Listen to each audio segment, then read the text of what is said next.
This tutorial covers how to submit 2022 data in our online data portal to be recognized in 2023 for our national program, Target BP. Log into the data platform at aha.infosarioregistry.com/login using the username and password sent to you via email after registering. Pause here to review further details on screen now regarding how to register your organization and get a user account.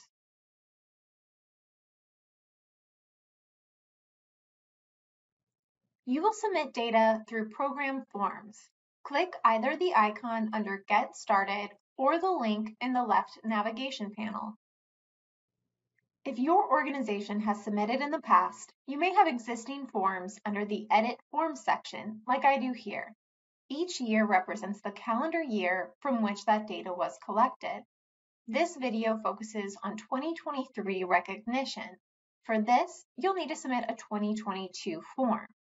If you or another member of your organization have already started entering your 2022 data for recognition, you'll see it under Edit Forms and can click on it at any time to continue entering data.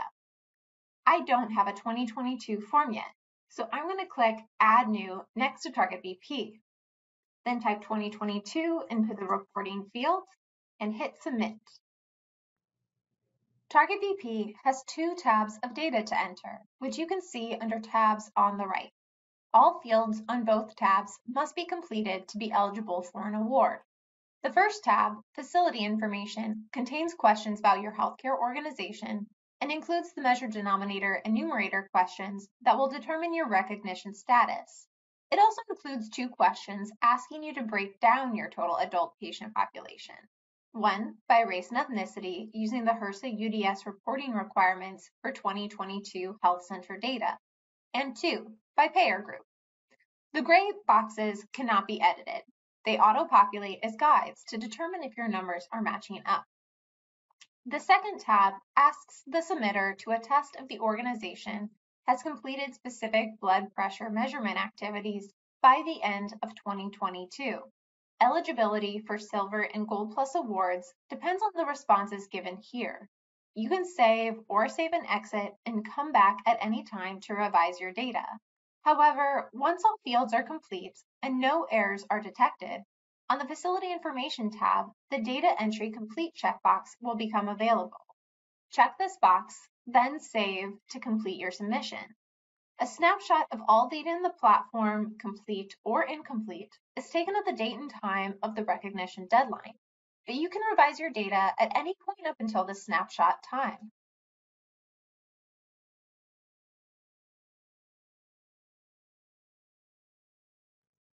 Let's start entering our data. Before you begin, make sure the data you submit is representative of the healthcare organization you're currently viewing. Look left under Currently Viewing or at the top right to orient yourself.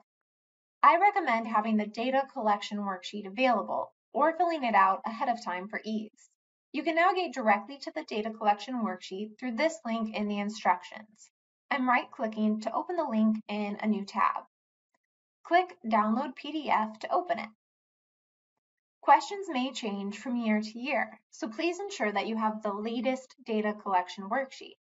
The worksheet contains additional guidance on how to answer each question, especially for question 9, which asks for a patient breakdown by their primary payer. Scroll to page 4 to see detailed guidance. Let's go back to the data platform. You can also use the official MIPS 236 measure specifications, which can be opened directly from the program form by clicking Measure Description link, Controlling High Blood Pressure.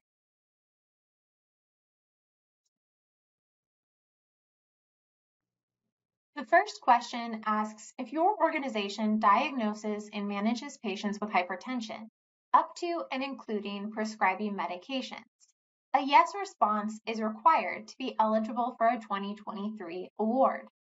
The second question requires you to certify that the attestations entered in the form are accurate to the best of your knowledge. A yes response is also required here to be eligible for a 2023 award. Question 3 asks for the total adult patient population, ages 18 years and older. We are looking for your outpatient population who had a visit in office or via telehealth in 2022 for your organization and who were seen by providers who diagnose and treat hypertension.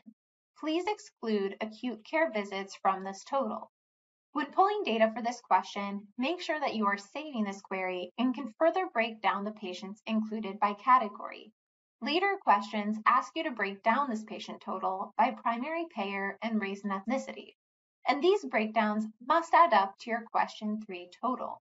My demo organization has 37,155 patients ages 18 years and older. Question 4 is the denominator of the controlling high blood pressure measure. Using MIPS 236 measure logic, of the patients ages 18 through 85 who had an encounter in 2022, how many had a diagnosis of essential hypertension starting before and continuing into, or starting during the first 6 months of the measurement period? The measurement period is January 1st through December 31st, 2022. Make sure to exclude certain patients based on the measure requirements, such as those with end-stage renal disease. My demo facility had 23,991 patients who met this criteria. Question 5 is the numerator of the measure. Of the hypertensive patients already included in question 4, how many of them had their blood pressure under control at their most recent 2022 visit? Under control is considered a systolic blood pressure of less than 140 millimeters of mercury and a diastolic blood pressure less than 90 millimeters of mercury. I had 17,454 hypertensive patients whose blood pressure was under 140/90 in 2022. Questions 4 and 5 are used to calculate your organization's performance on the measure.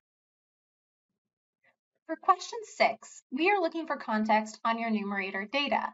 Blood pressure readings from remote monitoring devices can be included in the numerator as long as they meet criteria specified in the data collection worksheet. We are interested in understanding if your organization's data includes remote blood pressure readings. Any answer is okay and will not affect your award level. For question 7, input how many providers your healthcare organization has. We are looking for all physicians, nurse practitioners, and physician assistants involved in diagnosing and treating hypertension in your outpatient organization. In question 8, we ask for a breakdown of how your total adult patient population, ages 18 years and older, self-identify by race and ethnicity. This question is based on Table 3B of the HRSA Uniform Data System Reporting Requirements for 2022 Health Center data. All fields must contain a value. Please enter a 0 where there are no patients. Here's the data that I have. The final 3 fields are inclusive of all patients who have either their race, ethnicity, or both unknown or undisclosed. If they have identified as Hispanic or Latinx, but not disclosed their race, place them in the first of these 3 final fields. If they have identified their race, but not their ethnicity, place them here. And finally, if you know neither their race nor ethnicity, place them in the final field.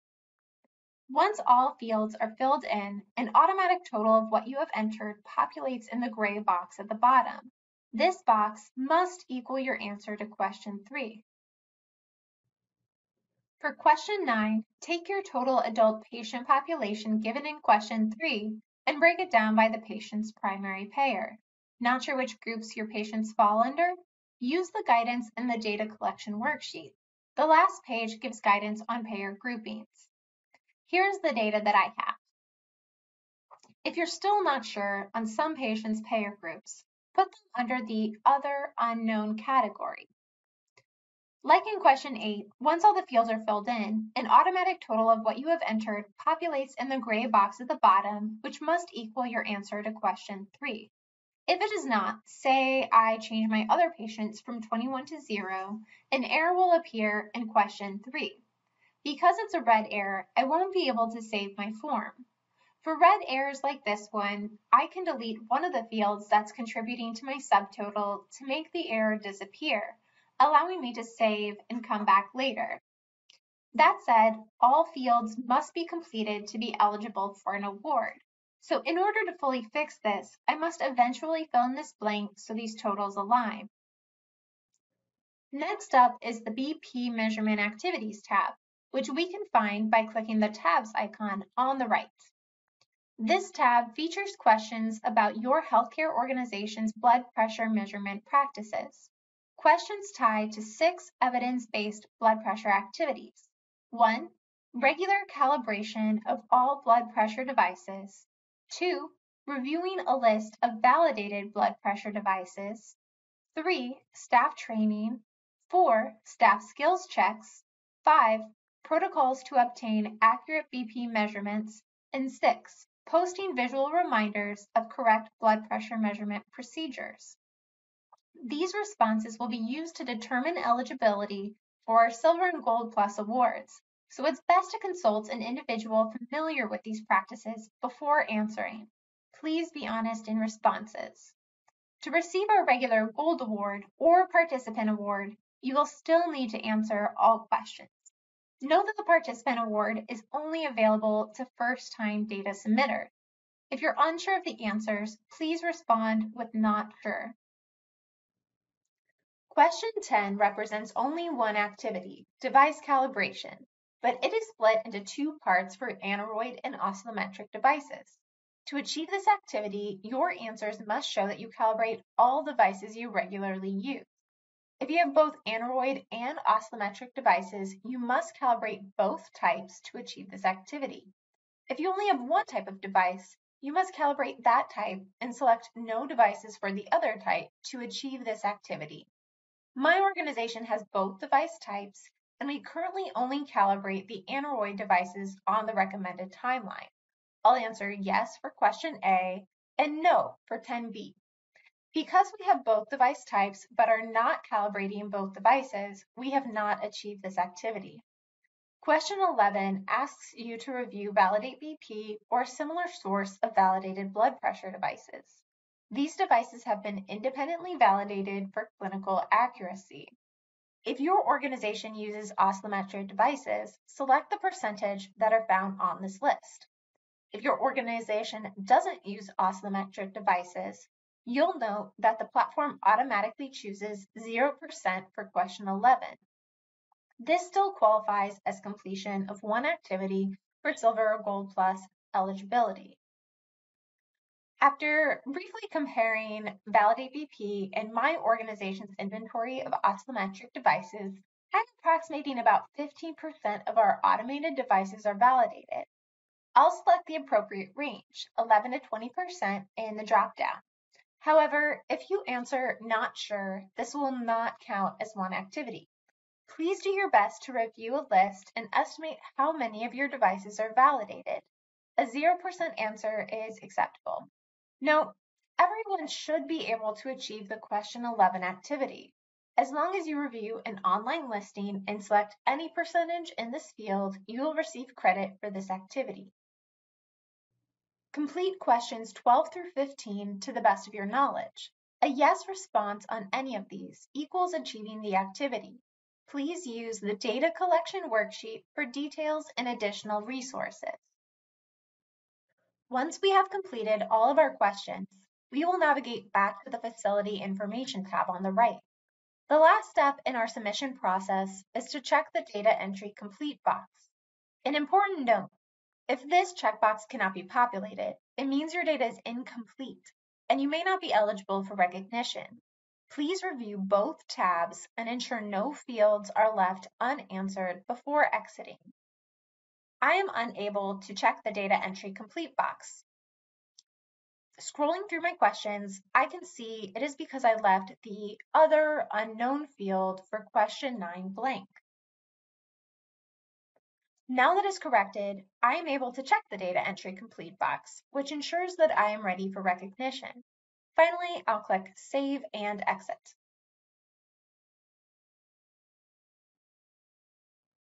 Back under Program Forms, I now have a saved 2022 form for Target BP. You can go back and edit your data at any time before the recognition deadline. As long as your data is complete by that time, you are eligible for recognition. Look out for regular newsletters and additional communications from us to learn more about recognition. Thank you for choosing to submit data for Target BP. If you have additional questions, please contact us at bit.ly/aqcontactus. Or if you need help logging in, you can contact our platform vendor using the email address on screen now.